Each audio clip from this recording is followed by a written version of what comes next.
నమస్కారం ఘంటారావానికి స్వాగతం. ముందుగా ప్రధానాంశాలు. విశాఖలో క్లౌడ్ డేటా సెంటర్ ఏర్పాటు చేయండి. Google cloud CEO vice president కు మంత్రి లోకేష్ వినతి.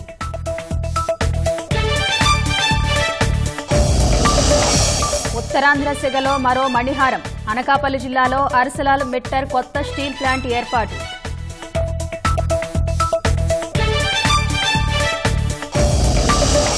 కుటుంబ ఆస్తుల గొడవ రచ్చతో జగన్ అంతర్మథనం. ప్రజల్లోకి ప్రతికూల సంకేతాలు వెళ్లాయని ఆందోళన.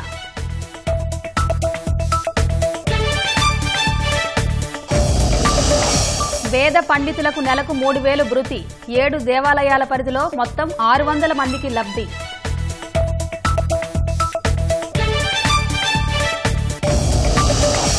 దేశవ్యాప్తంగా దీపావళి పండుగ సందడి. టపాసుల కొనుగోళ్లతో మార్కెట్ల కిటకిట.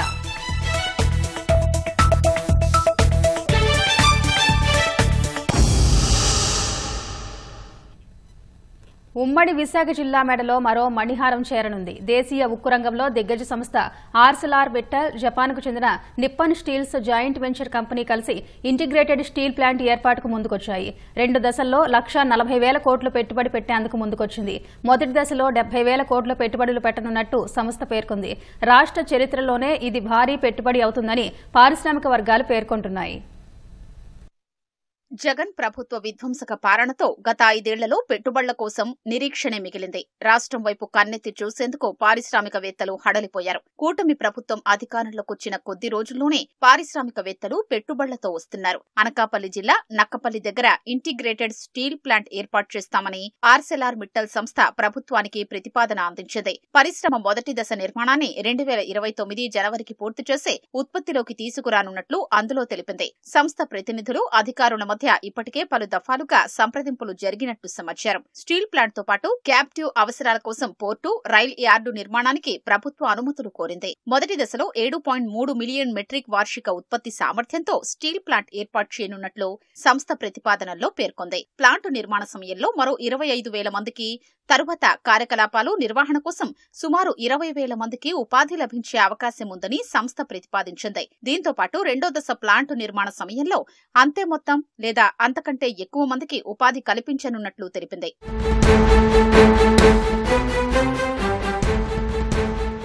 అనకాపల్లి బల్క్ డ్రగ్ పార్క్ కోసం ప్రతిపాదించిన 2,200 ఎకరాల్ని మొదటి దశ ప్లాంటు నిర్మాణానికి వినియోగించుకునే అవకాశం ఉందని, దీనివల్ల భూసేకరణ పనుల జాప్యం లేకుండా వెంటనే నిర్మాణ పనులు ప్రారంభించడానికి అవకాశం ఉందని సంస్థ పేర్కొంది. టౌన్షిప్ అభివృద్ధి కోసం మరో 440 ఎకరాల్ని కేటాయించాలని ప్రభుత్వాన్ని కోరింది. రెండో దశలో 10.5 మిలియన్ మెట్రిక్ వార్షిక ఉత్పత్తి సామర్థ్యంతో ప్లాంటు నిర్మాణానికి మొదటి దశ ప్లాంటుకు ఆనుకొని ఉన్న మరో 3,800 ఎకరాల్ని కేటాయించాలని ప్రతిపాదించింది. ఒకే చోట 20 నుంచి 24 మిలియన్ మెట్రిక్ వార్షిక ఉత్పత్తి సామర్థ్యమున్న ఉక్కు కర్మాగారం దేశంలోనే మొదటిదవుతుందని పేర్కొంది.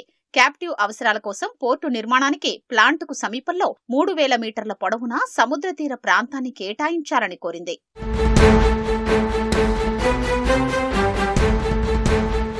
ఛత్తీస్గఢ్లో ఎన్ఎండీసీకి కేటాయించిన గనుల నుంచి ప్లాంటుకు అవసరమైన ముడి ఖనిజాన్ని తీసుకోనున్నట్లు సంస్థ తెలిపింది.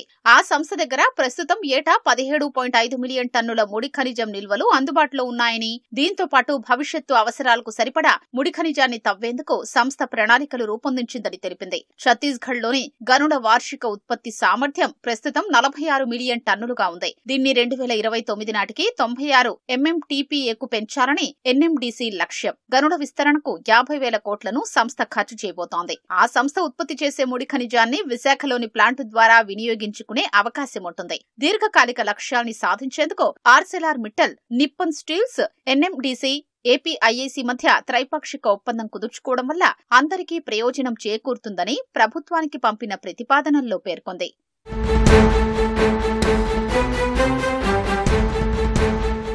ఉక్కు పరిశ్రమ ఏర్పాటుతో రాష్ట్రంలో అంతర్గత ఆస్తుల అభివృద్ధికి అవకాశం ఉంటుంది. కర్మాగారంలో పనిచేసే ఉద్యోగులు, వారిపై ఆధారపడిన వారితో కలిపి పరిశ్రమకు చుట్టుపక్కల 60,000 నుంచి 80,000 మంది నివసించే అవకాశం ఉందని, క్రమేణా జంషెడ్పూర్, భిలాయ్, బొకారో, విశాఖపట్నం తరహాలో మరో ఉక్కు నగరం అభివృద్ధికి అనువైన వాతావరణం ఏర్పడుతుందని సంస్థ ప్రతిపాదనల్లో తెలిపింది. దీంతో పాటు వివిధ అనుబంధ కంపెనీలు, పరిశ్రమకు అనుసంధానంగా చిన్న మధ్య తరహా పరిశ్రమలు పెట్టే పెట్టుబడులు రాష్ట్రానికొచ్చే అవకాశం ఉంటుందని పేర్కొంది. తిరుమల తిరుపతి దేవస్థానం ధర్మకర్తల మండలిని 24 మందితో ప్రభుత్వం ఏర్పాటు చేసింది. టీటీడీ చైర్మన్ గా టీవీ5 ఛానల్ అధినేత బీఆర్ నాయుడును నియమించింది. సభ్యులుగా 3 ఎమ్మెల్యేలతో పాటు వివిధ రంగాలకు చెందిన మరో 20 మందికి అవకాశం కల్పించింది. పాలక మండలిలో సగానికి పైగా ఇతర రాష్ట్రాల వారికి పదవులు దక్కాయి. తెలంగాణ నుంచి 5, కర్ణాటక నుంచి 3, తమిళనాడు నుంచి 2, మహారాష్ట్ర, గుజరాత్ నుంచి ఒక్కొక్కరికి పాలక మండలిలో అవకాశం దక్కింది. ఎప్పుడెప్పుడా అని ఎదురు చూస్తున్న టీటీడీ పాలక మండలిని ముఖ్యమంత్రి చంద్రబాబు ఖరారు చేశారు. మిత్రపక్షాలైన జనసేన నుంచి 3, కేంద్ర బీజేపీ సిఫార్సు చేసిన 3కి పాలక మండలిలో చోటు కల్పించారు. రాష్ట్ర బీజేపీ నుంచి ప్రతిపాదన అందిన తర్వాత మరొకరిని సభ్యునిగా నియమించనున్నారు. పాలక మండలిలో 5 మహిళలకు చోటు దక్కింది. తొలిసారిగా భారత ప్రధాన న్యాయమూర్తిగా పనిచేసి పదవీ విరమణ చేసిన మాజీ జస్టిస్ కు సభ్యునిగా బాధ్యతలు అప్పగించారు. ఒక ప్రవాసాంధ్రునికి అవకాశమిచ్చారు. టీడీపీలో అంకిత భావంతో పనిచేసిన నన్నూరి నర్సిరెడ్డి, మల్లెల రాజశేఖర్ గౌడ్, వైద్యం శాంతారాం, తమ్మిశెట్టి జానకీదేవికి టీటీడీలో సభ్యులుగా పనిచేసే అవకాశం కల్పించారు. మొత్తం 24 మందితో ధర్మకర్తల మండలిని ఏర్పాటు చేశారు.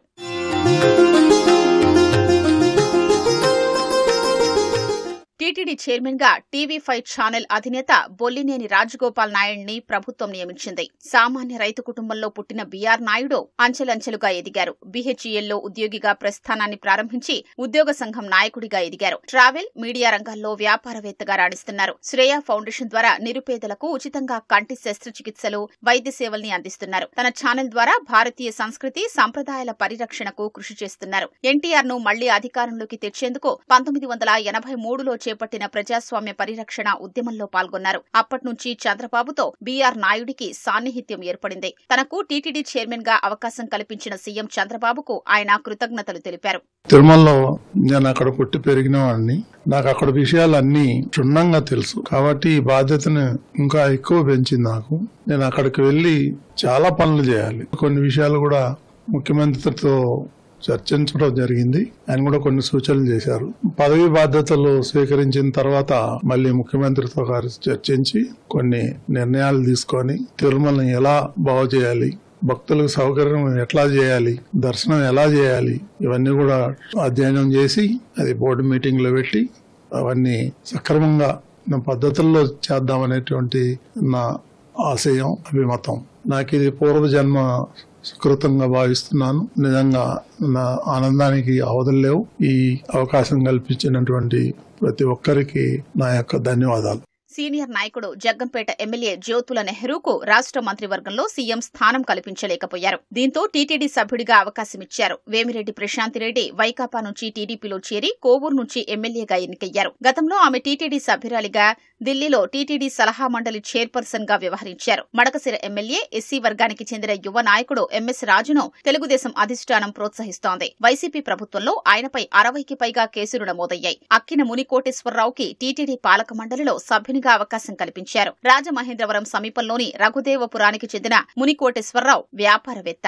ఇతర రాష్ట్రాల్లో కాంట్రాక్టర్ గా పనిచేస్తున్నారు. నైపుణ్యాభివృద్ధి కేసులో చంద్రబాబు రాజమహేంద్రవరం జైల్లో ఉన్నప్పుడు భువనేశ్వరి, బ్రాహ్మణి, లోకేష్ సహా పార్టీ ముఖ్య నేతలు, యువగళం వాలంటీర్లు కోటేశ్వరరావు ఇంట్లో 53 రోజులు బస చేశారు. సుచిత్ర ఎల్లాకు టీటీడీ బోర్డులో సభ్యురాలిగా అవకాశం కల్పించారు. Bharat Biotech international managing director గా, ఎల్లా ఫౌండేషన్ డైరెక్టర్ గా సుచిత్ర ఎల్లా వ్యవహరిస్తున్నారు. కరోనా సమయంలో భారత్ బయోటెక్ కోవిడ్-19 టీకా ప్రపంచానికి అందించారు. గతంలో టీడీపీ ప్రభుత్వ హయాంలో టీటీడీ సభ్యురాలిగా పనిచేశారు. మంగళగిరికి చెందిన తమ్మిశెట్టి జానకీదేవికి టీటీడీ సభ్యురాలిగా అవకాశమిచ్చారు. టీడీపీ రాష్ట్ర అధికార ప్రతినిధిగా ఆమె పనిచేశారు. చేనేత కుటుంబానికి చెందిన జానకీదేవి పార్టీ కార్యక్రమాల్లో చురుగ్గా పాల్గొంటున్నారు. తెలంగాణలోని యాదాద్రి, భువనగిరి జిల్లా రామన్నపేట మండలం సిరిపురం గ్రామానికి చెందిన నర్సిరెడ్డి టీడీపీలో విద్యార్థి నాయకుడి నుంచి అంచెలంచెలుగా ఎదిగారు. ప్రస్తుతం టీడీపీ జాతీయ అధికార ప్రతినిధిగా ఉన్నారు. 1996లో తెలుగునాడు విద్యార్థి ఫెడరేషన్ లో చేరారు. ఓయూలో టీఎన్ఎస్ఎఫ్ అధ్యక్షుడిగా,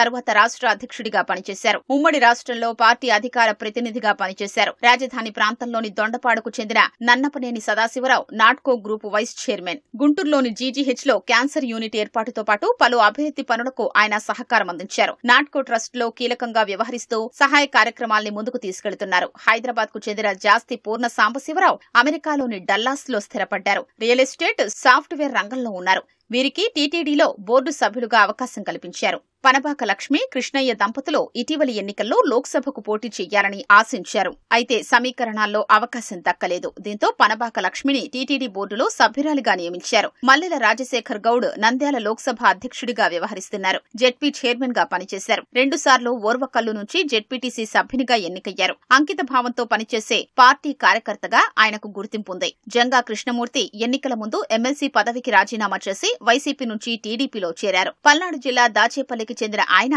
గతంలోనూ తితిదే ధర్మకర్తల మండలి సభ్యునిగా పనిచేశారు. చిత్తూరు జిల్లా వాసనాడుకు చెందిన శాంతారాం టీడీపీ కుప్పం క్లస్టర్ ఇన్ఛార్జిగా వ్యవహరిస్తున్నారు. టీడీపీ నాయి బ్రాహ్మణ సాధికార సమితి రాష్ట్ర కన్వీనర్ గా వ్యవహరించారు. టీడీపీలో అంకిత భావం కలిగిన నాయకుడిగా ఆయనకు గుర్తింపు. శ్రీకాకుళానికి చెందిన Anand Sai cine art director. చెన్నైలో ఉన్నప్పటి నుంచి జనసేన అధినేత ఉప ముఖ్యమంత్రి పవన్ కళ్యాణ్ కు సన్నిహితుడు. యాదాద్రి ఆలయ పునర్నిర్మాణంలో ఆర్కిటెక్ట్ గా పనిచేశారు. ఆలయ వాస్తు, ఆగమ శాస్త్ర నిర్మాణాలపై పరిజ్ఞానముంది. తెలంగాణ జనసేన పార్టీ ఉపాధ్యక్షుడు Bongunuri Mahender Reddy common men protection force ఏర్పాటు నుంచి పవన్ కళ్యాణ్ తో కలిసి పనిచేస్తున్నారు. విజయవాడకు చెందిన అనుగోలు రంగసురే జనసేన పార్టీ వ్యవస్థాపక సభ్యురాలు. ఆమె భర్త రత్నం ప్రస్తుతం జనసేన కోశాధికారిగా వ్యవహరిస్తున్నారు. పలు ధార్మిక కార్యక్రమాల్లో పాల్గొంటున్నారు. జస్టిస్ హెచ్ఎల్ దత్ 2014 సెప్టెంబర్ నుంచి 2015 డిసెంబర్ వరకు సుప్రీంకోర్టు ప్రధాన న్యాయమూర్తిగా విధులు నిర్వహించారు. అంతకుముందు కర్ణాటక హైకోర్టులో న్యాయమూర్తిగా, ఛత్తీస్గఢ్, కేరళ హైకోర్టుల్లో సీజేగా వ్యవహరించారు. వీరికి టీటీడీలో బోర్డు సభ్యులుగా అవకాశం కల్పించారు. చెన్నైకు చెందిన కృష్ణమూర్తి వైద్యనాథన్ 2015 నుంచి వరుసగా టీటీడీ సభ్యులుగా వ్యవహరిస్తున్నారు. కంచి కామకోటి మఠం కోఆర్డినేటర్, అథెనా ఎమ్రా పవర్ డైరెక్టర్ గా ఉన్నారు. కేంద్ర హోంమంత్రి అమిత్ షాకు సన్నిహితులు. వైకాపా హయాంలోనూ 2 సార్లు సభ్యులుగా పనిచేశారు. బెంగళూరుకు చెందిన ఆర్ఎన్ దర్శన్ పారిశ్రామికవేత్త. 20 ఏళ్లుగా కాఫీ ఉత్పత్తులు తయారు చేస్తున్నారు. ఆర్గానిక్ సేద్యానికి అధిక ప్రాధాన్యమిస్తున్నారు. మహారాష్ట్రకు చెందిన సౌరభ్ హెచ్ బోరా వైకాపా హయాంలోనూ 2 సార్లు టీటీడీ సభ్యుడిగా పనిచేశారు. బెంగళూరుకు చెందిన S Naresh Kumar event infra, advertising, publicity రంగంలో ఉన్నారు. గుజరాత్ కు చెందిన డాక్టర్ ఆదిత్ దేశాయ్ కుసుమ్ ధీరజ్ లాల్ ఆస్పత్రి MD, doc tutorials edtech app cofounder గా వ్యవహరిస్తున్నారు. జూనియర్ డాక్టర్స్ నెట్వర్క్ భారత వైద్య మండలి జాతీయ చైర్మన్ గా పనిచేశారు. ఈయన భారత వైద్య మండలి మాజీ ప్రెసిడెంట్ గా పనిచేసిన కేతన్ దేశాయ్ కుమారుడు. తమిళనాడులోని కుమారనాథపురానికి చెందిన పి రామ్మూర్తికి టీటీడీ బోర్డులో సభ్యునిగా అవకాశం కల్పించారు. మరో ఎన్నికల హామీని నెరవేర్చుతూ కూటమి ప్రభుత్వం ఉత్తర్వులు జారీ చేసింది. వేద అధ్యయనం పూర్తి చేసి ఉపాధి కోసం ఎదురు చూస్తున్న వేద పండితులకు నిరుద్యోగ భృతి చెల్లించాలని నిర్ణయించింది. ఈ మేరకు నెలకు 3,000 రూపాయల చొప్పున సంభావన రూపంలో నిరుద్యోగ భృతి చెల్లించాలని ఉత్తర్వులిచ్చింది. రాష్ట్ర వ్యాప్తంగా 7 దేవాలయాల పరిధిలో మొత్తం 600 మంది వేద పండితులకు నిరుద్యోగ భృతి ఇవ్వాలని ఉత్తర్వుల్లో పేర్కొంది. సింహాచలం, అన్నవరం, విజయవాడ కనకదుర్గ ఆలయం, శ్రీకాళహస్తి, ద్వారకా తిరుమల, శ్రీశైలం, కాణిపాకం ఆలయాల్లో వేద అధ్యయనం చేసిన పండితులకు నిరుద్యోగ భృతి కోసం ఉత్తర్వులు ఇచ్చింది. జగన్, షర్మిల మధ్య తలెత్తిన ఆస్తుల వాటాలంశం వైఎస్ కుటుంబంలోనే కాకుండా రాష్ట్ర వ్యాప్తంగా తీవ్ర దుమారం రేగుతున్న వేళ మాజీ సీఎం ఆత్మరక్షణలో పడినట్టు తెలుస్తోంది. 4 రోజులుగా మీడియా సమావేశాలు, పత్రికా ప్రకటనలతో షర్మిల ఉక్కిరిబిక్కిరి చేస్తూ ఉండడం, తల్లి విజయమ్మ కూడా షర్మిలకు వత్తాసు పలుకుతూ జగన్ చేసింది అన్యాయమనేలా ప్రకటన విడుదల చేయడం వైసీపీ అధినేతకు మింగుడు పడటం లేదు. షర్మిల, విజయమ్మ ప్రకటనలు రాష్ట్రంలోని పార్టీ శ్రేణులకు ప్రతికూల సంకేతాలు వెళుతున్నాయనే ఆందోళనలో జగన్ ఉన్నట్టు తెలుస్తోంది. వైసీపీ అధినేత జగన్ 5 ఏళ్ల నుంచి ఎప్పుడు ఇడుపులపాయ, పులివెందుల వచ్చినా కుటుంబ సభ్యులు ఇళ్లకు వెళ్లింది చాలా అరుదు. ఉంటే ఇడుపులపాయ గెస్ట్ హౌస్, లేదంటే పులివెందుల క్యాంపు కార్యాలయానికి వెళ్లేవారు. తనను కలవాలంటే ఎవరైనా ఆ 2 ప్రాంతాలకు రావాల్సిందే. అలాంటిది 2 రోజుల నుంచి పులివెందుల పర్యటనలో ఉన్న జగన్ పలువురు కుటుంబ సభ్యుల ఇళ్లకు వెళ్లి వారిని కలుస్తుండడం చర్చనీయాంశమైంది. తండ్రి వైఎస్ రాజశేఖర రెడ్డి సంపాదించిన కుటుంబ ఆస్తుల్లో తనకు వాటా రావాలని షర్మిల డిమాండ్ చేస్తున్న తరుణంలో ఆమెకు మద్దతుగా విజయమ్మ కూడా నిలవడం జగన్ జీర్ణించుకోలేని పరిస్థితి. తల్లి కూడా తాను చేసింది తప్పనేలా బహిరంగ ప్రకటన విడుదల చేయడం ఈ వివాదం ఎటువైపు దారితీసి కుటుంబానికి, పార్టీకి నష్టం చేకూరుస్తుందోననే ఆందోళన జగన్లో మొదలైనట్లు తెలుస్తోంది.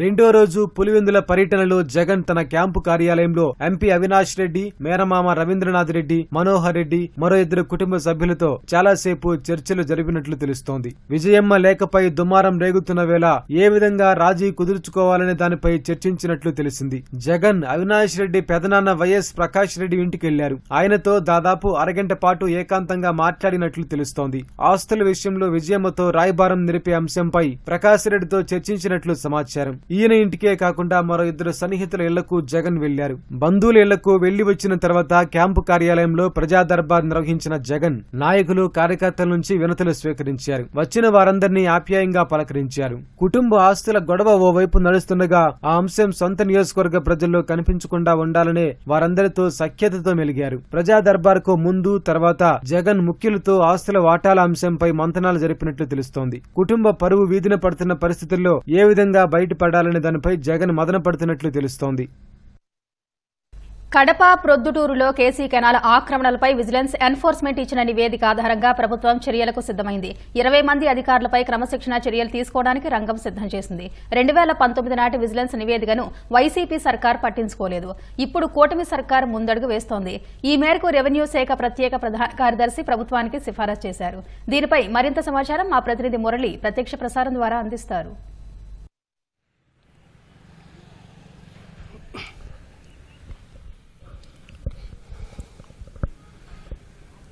కేసీ కెనాల్ ఆక్రమణకు గురైనటువంటి విషయం పైన 2019లో విజిలెన్స్ ఎన్ఫోర్స్మెంట్ ఇచ్చినటువంటి నివేదిక పైన కూటమి ప్రభుత్వం చర్యలకు ఉపక్రమించింది.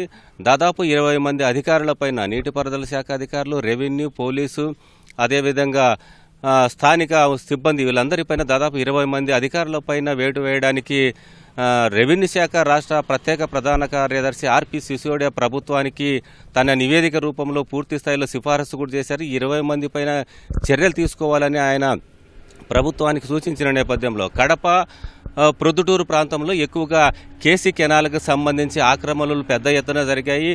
కర్నూలు నుంచి ఈ కడప వరకు ఉన్నటువంటి కేసీ కెనాల్ దాదాపు 82,000 ఎకరాల ఆయకట్టు ఈ కేసీ కెనాల్ పైన ఉంది. కర్నూలు జిల్లా నుంచి కడప వరకు ఉన్నటువంటి ఈ కేసీ కెనాల్ పరిధిలో జాతీయ రహదారికి కర్నూలు కడప జాతీయ రహదారికి ఇరువైపులా కూడా రైతులందరూ వరి పంట సాగు చేస్తున్న నేపథ్యంలో ఈ కేసీ కెనాల్ ఆయకట్టును ఎప్పటికప్పుడు స్థిరీకరించే చేస్తున్న నేపథ్యంలో ఇక్కడ చాలా సందర్భాల్లో గత 5 ఏళ్లలో భారీ స్థాయిలో ఆక్రమణలు కూడా జరిగాయనేటువంటి ఆరోపణలు ఉన్నాయి. ప్రత్యక్షమైనటువంటి ఆధారాలను కూడా అప్పుడు ఉన్నటువంటి విజిలెన్స్ అధికారులు కూడా రాష్ట్ర ప్రభుత్వానికి సమర్పించారు. 2019లోనే దీనిపైన కడపలో ఉన్నటువంటి విజిలెన్స్ ఎన్ఫోర్స్మెంట్ అధికారులందరూ కూడా రాష్ట్ర ప్రభుత్వానికి నివేదించినప్పటికీ అప్పుడులో ఉన్నటువంటి వైకాపా ప్రభుత్వం ఆ విజిలెన్స్ నివేదికను పూర్తిగా తొక్కిపెట్టేయడంతో అధికారులు కూడా తప్పించుకున్నారు. ఇప్పుడు ఈ కూటమి ప్రభుత్వం అధికారంలోకి రావడంతో ఆ విజిలెన్స్ నివేదిక పైన చర్యలకి ఉపక్రమించింది. ప్రస్తుతం మనం చూస్తున్నాం ఇది కడప బిల్డప్ సమీపంలో ఉన్నటువంటి కేసీ కెనాల్. ఈ కేసీ కెనాల్ పైనే ఆక్రమణలు కూడా పెద్ద స్థాయిలో నిర్మించారు. మనం చూస్తున్నటువంటి అక్కడ బిల్డింగు, వాటర్ ప్లాంట్, అక్కడే ఆర్చి కూడా ఇవన్నీ కూడా కేసీ కెనాల్ ఆనుకునే ఆ కేసీ కెనాల్ పైనే అక్రమంగా నిర్మించారు. దీనికి గతంలో ఉన్నటువంటి మున్సిపల్ కమిషనర్లు కావచ్చు, వారికి ఒత్తాసు పలికినటువంటి పోలీసులు కావచ్చు, రెవెన్యూ అధికారులు, నీటిపారుదల శాఖ ఇంజనీర్లు వీరందరూ కూడా వారికి ఒత్తాసు పలుకుతూ ఈ ఆక్రమణలు సక్రమం చేసేటువంటి కార్యక్రమాలు చేశారు. దీనిపైన కేసీ కెనాల్ ఆ ఆక్రమణల నుంచి రక్షించాలని కూడా రైతు సంఘం నాయకులు గత 5 ఏళ్ల క్రితం పెద్ద ఎత్తున పోరాటాలు చేసిన వైకాపా ప్రభుత్వం వారిని అణిచివేసేటువంటి చర్యలు చేపట్టింది. ఇప్పుడు కూటమి ప్రభుత్వం ఈ చర్యలకు ఉపక్రమించడంతో వారందరూ కూడా హర్షం వ్యక్తం చేస్తున్నారు. కొందరు రైతు సంఘం నాయకులు మన దగ్గర ఉన్నారు, వారిని అడిగి మరిన్ని విషయాలు తెలుసుకుందాం. అని చెప్పండి, గతంలో ఉన్నటువంటి విజిలెన్స్ నివేదిక పైన ఈ కూటమి ప్రభుత్వం ఈ కేసీ కెనాల్ ఆక్రమణకు గురైన నేపథ్యంలో 20 మంది అధికారులపైన చర్యలు తీసుకుంది. మీరు ఎట్లా చూస్తారు రైతు సంఘం నాయకులుగా? కేసీ కెనాల్ ఆక్రమణలకు పాల్పడినటువంటి ఎవరిపైనా సరే వాళ్ళపైన చర్యలు తీసుకోవడం, దాంట్లో ల్యాప్సెస్ అధికారులు ఎవరైతే నిర్లక్ష్యంగా వ్యవహరించారో, పరోక్షంగా ఆక్రమణదారులకు ఒత్తాసు పలికినారో వాళ్ళందరిపైన చర్యలు తీసుకోవడం పట్ల హర్షం వ్యక్తం చేస్తూ ఉన్నాం, స్వాగతిస్తూ ఉన్నాం. ఈ క్రమంలో కేసీ కెనాల్ అనేటువంటి దానికి కృష్ణా నీటిలో బచావత్ ట్రిబ్యునల్ తీర్పు ప్రకారం 39.9 టీఎంసీల నికర జలాలు కలిగినటువంటి కేసీ కెనాలు దాదాపు కర్నూలులో 2 లక్షల ఎకరాలు, కడప జిల్లాలో 92,000 ఎకరాలు, అంటే 2:1 1 నిష్పత్తి ప్రకారము 2,92,000 ఎకరాల ఆయకట్టు కలిగినటువంటి కేసీ కెనాల్ ఎంతో చరిత్రాత్మకమైనటువంటి ఫ్రెంచ్ డచ్ కంపెనీ వాళ్ళు ఈ దేశానికి స్వాతంత్రం రాకపూర్వమే ఇది రవాణా కోసము నిర్మించినటువంటి ఒక పెద్ద కెనాలు. దాని తర్వాత దేశానికి స్వాతంత్రం వచ్చిన తర్వాత మన పాలకులు అధికారంలోకి వచ్చిన తర్వాత దీన్ని ఆయకట్టు కింద డెవలప్ చేయడం అనేటువంటి దాంట్లో ఈ 2,92,000 ఎకరాల ఆయకట్టు స్థిరీకరణ కోసం నిరంతరము రైతాంగము ఈ కెనాలు పరిరక్షణ కోసం అధికారుల చుట్టూ తిరుగుతున్నటువంటి నేపథ్యంలో ఇవాళ అధికారాన్ని అడ్డం పెట్టుకొని అధికారంలో ఉన్నటువంటి నాయకులు ఎవరైతే ఉన్నారో వాళ్ళ అనుయాయులు ఎవరైతే ఉన్నారో కేసీ కెనాల్కు సంబంధించినటువంటి కాలువకు ఇరువైపులా రోడ్డు కోసము రవాణా కోసము ఏర్పాటు చేయబడినటువంటి పొరంపోగు ఏవైతే ఉందో ఆ కెనాల్ పొరంపోగును ఆక్రమించుకొని అమ్ముకొని సొమ్ము చేసుకునేటువంటి డీకేటీ మాఫియాగాళ్ళు రెచ్చిపోతూ ఉన్నారు. పైగా ఎవరైనా మాలాంటి వాళ్ళు రైతు సంఘం పక్షాన ఫలానా చోట కేసీ కెనాల్ పొరంపోగు ఆక్రమిస్తూ ఉన్నారు. ఉదాహరణకు కడప నగరంలో ఇర్కాన్ సర్కిల్లో ఉన్నటువంటి కేసీ కెనాల్ పొరంపోగు ఆక్రమణకు గురైంది. ఇక్కడ ఉన్నటువంటి రామరాజుపల్లి గూడూరు గ్రామ పొలంలో ఆక్రమణకు గురైంది. అదేవిధంగా ఇంటర్నేషనల్ కళ్యాణ మండపం దగ్గర ఉన్నటువంటి కేసీ కెనాల్ పొరంపోగు పైన ఏకంగా బ్రిడ్జి కట్టి వెంచర్ వేసినా కూడా అధికారులు పట్టించుకున్నటువంటి పరిస్థితిని మనం చూస్తూ ఉన్నాం. మేము అడిగాం గతంలో కూడా కేసీ కెనాల్ అధికారులకు పలానా చోట పలానా సర్వే నంబర్ పలాని స్థలము ఆక్రమణకు గురైంది వాళ్ళపైన చర్యలు తీసుకోండి అని చెప్పి వ్రాతపూర్వకంగా లిఖితపూర్వకంగా కంప్లైంట్ చేస్తే ఆ కంప్లైంట్ తీసుకొని పోయి ఎవరైతే ఆక్రమణకు పాల్పడుతున్నారో వాళ్లకు సమాచారం ఇచ్చి మా మీద దాడి చేయడానికి ప్రయత్నం చేసినటువంటి ఘటనలు. పోలీసులకు అధికారులు కంప్లైంట్ చేస్తే పోలీసుల పైన ఒత్తిడి తీసుకొని వచ్చి 2 కులాల మధ్య మతాల మధ్య చిచ్చు రేపి దానికి ఆక్రమణదారులకు ఒత్తాసులు పలికినటువంటి ఘటనలు ఇవాళ కేసీ కెనాల్ అధికారులు పోలీసులు అదేవిధంగా సిటీ ప్లానింగ్ అధికారులు నగరపాలక సంస్థ అధికారులు కూడా వాళ్లకు సహకరించినటువంటి ఘటనలు కోకొల్లలుగా ఉన్నాయి. ఇప్పటికైనా ప్రభుత్వము చర్యలు తీసుకోవడం పట్ల హర్షం వ్యక్తం చేస్తా ఉన్నాం. మీరు చెప్పండి, గతంలో కూడా రైతు సంఘం నాయకులుగా కూడా ఈ కేసీ కెనాల్ను కాపాడాలని కూడా అధికారులకు కూడా ఫిర్యాదులు చేసిన సందర్భం ఉంది కదా. ఇప్పుడు ఈ 20 మంది పైన చర్యలు తీసుకోవడం మీరు ఎట్లా చూస్తారు? కేసీ కెనాల్ అనేది కడప జిల్లాకు చాలా వరప్రసాదం లాంటిది. రైతాంగం చివరి ఆయకట్టు వరకు నీళ్ళు ఇచ్చి రైతులకు పంటలు పండించినటువంటి బంగారు లాంటి ఈ పంటలు పండినటువంటి కేసీ కెనాల్కు ఈరోజు కేసీ కెనాల్ చుట్టుపక్కల ఉన్నటువంటి వేలాది ఎకరాలు ఈరోజు కబ్జా గురవుతా ఉన్నాయి. రెవెన్యూ అధికారులు కానీ అటు మున్సిపల్ కార్పొరేషన్ యంత్రాంగం కానీ మొత్తం కళ్ళు లేని కబోజులాగా ఈరోజు ఆక్పై గురి చేస్తూ ఉంటే ఏమాత్రం పట్టించుకున్నటువంటి పరిస్థితి లేదు. ఇక్కడ ఇర్కాన్ సర్కిల్ దగ్గర లాకర్లు అక్కడ ఉన్నటువంటి లస్కర్లకు కేటాయించినటువంటి అక్కడ ఉండేటువంటి వసతి కూడా ఇవాళ ఆక్పై చేసినటువంటి పరిస్థితి మనం ఇర్కాన్ సర్కిల్లో ఉంది. అట్లాగే కడప నుంచి కర్నూలు వరకు అట్లాగే మైదుకూరు ఈ ప్రాంతంలో కేసీ కెనాల్ చుట్టుపక్కల ఉన్నటువంటి వందలాది ఎకరాలు ఈరోజు కబ్జా గురవుతూ ఉన్నాయి. దీనిపైన మనం రైతు సంఘం తరఫున అనేక సర్వే నెంబర్లతో నిర్దిష్టంగా వ్రాతపూర్వకంగా అధికారులకు రెవెన్యూ శాఖ అధికారులకు కేసీ కెనాల్ ఆయకట్టు అధికారులకు మొత్తం అందరికీ వ్రాతపూర్వకంగా ఇచ్చినా కూడా ఎలాంటి చీమకుట్టినట్టు కూడా లేదు. అదేవిధంగా గతంలో వైసీపీ ప్రభుత్వం దాచుకో పంచుకో అనే పద్ధతిలో కేసీ కెనాల్ ఇరుపక్కలో ఉన్నటువంటి పొరంపోకు భూములన్నీ కూడా యథేచ్ఛగా కబ్జా గురవుతూ ఉంటే అట్లు రెవెన్యూ యంత్రాంగం కేసీ కెనాల్ అధికారులు చూసి చూడనట్లు వివరించారు తప్ప ఎలాంటి సామాన్య రైతులకు న్యాయం జరిగినటువంటి పరిస్థితి లేదు. ఇప్పటికైనా రాష్ట్ర ప్రభుత్వం అధికారంలోకి వచ్చినటువంటి కూటమి ప్రభుత్వం 22 మంది 25 మంది మీద వీళ్ళ పైన ఎవరైతే ఆక్పై చేశారో వాళ్ళ పైన చర్యలు తీసుకుంటామని చెప్పి ఈరోజు ప్రకటనలు చేశారో మేము రైతు సంఘంగా హర్షం వ్యక్తం చేస్తున్నాం. నిర్దిష్టంగా ఎవరైతే ఆక్పై చేసినారో వాళ్ళందరిపైన క్రిమినల్ కేసులు నమోదు చేయాలి. అట్లాగే కేసీ కెనాల్ పరిరక్షణ కోసం హైడ్రా లాంటి చట్టాన్ని తీసుకొచ్చి ఈ రకంగా కేసీ కెనాల్ ప్రభుత్వ భూములను పరిరక్షించాలని చెప్పి ఏపీ రైతు సంఘం తరఫున మేము కోరుతా ఉన్నాం. ఇది కేసీ కెనాల్ ఆక్రమణకు సంబంధించి రైతు సంఘాలు చెప్తున్నటువంటి మాట. ఈ కర్నూలు నుంచి కడప వరకు ఉన్నటువంటి ఈ కేసీ కెనాల్ను పరిరక్షించడానికి ఈ కూటమి ప్రభుత్వం తక్షణమే చర్యలు తీసుకోవడం, ఎవరైతే ఆక్రమణలకు కేసీ కెనాల్ 2 వైపులా ఆక్రమణలకు చేసి బిల్డింగ్లు కట్టి బ్రిడ్జిలు నిర్మించారో వారన్నిటిని తొలగించడానికి ప్రత్యేక కార్యాచరణతో రాష్ట్ర ప్రభుత్వం కూడా ముందుకు వెళ్లాలనే అభిప్రాయాలు వ్యక్తమవుతున్నాయి. ఇది కడప నుంచి తాజా పరిస్థితి. కెమెరామెన్ జగదీష్తో మురళి, ఈటీవీ న్యూస్, కడప.